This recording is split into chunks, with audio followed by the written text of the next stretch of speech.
Friday, February the 2nd, 2018, to you.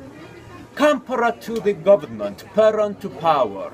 That political slogan was popular, even ubiquitous in Argentina before the general election held in May 1973.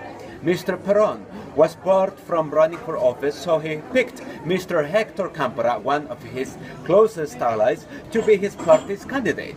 Mr. Campora would later be elected only to lift the ban against Mr. Peron. Eventually, he resigned under his political boss' orders. I have asked myself how different Argentina would have been had Mr. Campora stayed in office, but that is another story. I guess the same political reasoning was applied in Ecuador last year. Presumably, Mr. President Rafael Correa was too exhausted from work. On the other hand, the possibility of economic recession loomed given the drop of commodity prices. So Mr. Correa appointed his former vice president, Mr. Lenin Moreno, to be his candidate. Mr. Moreno seemed a good choice.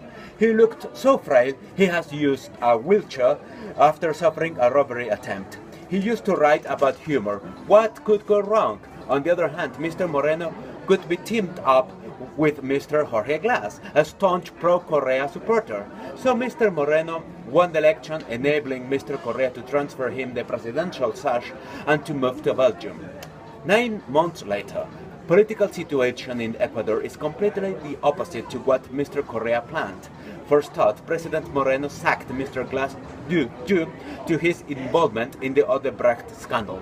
Also, Mr. Moreno wants to get rid of Mr. Julian Assange, WikiLeaks founder, who has taken refuge in the Ecuadorian embassy in London since August 2012.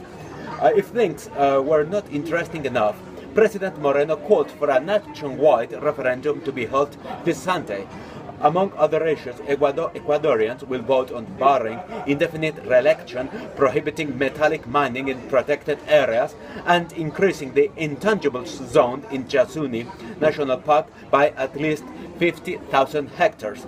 Opinion polling shows an overwhelming support to the referendum questions. In other words, Mr. Correa may never set foot in Carondelet again. This is really a Nixon to China moment. In my opinion, political development in Ecuador is being closely followed up in Bolivia. President Evo Morales wants to run again. Such political move can become an anxiety simply because Mr. Morales will not contemplate picking up a substitute figure an option anymore.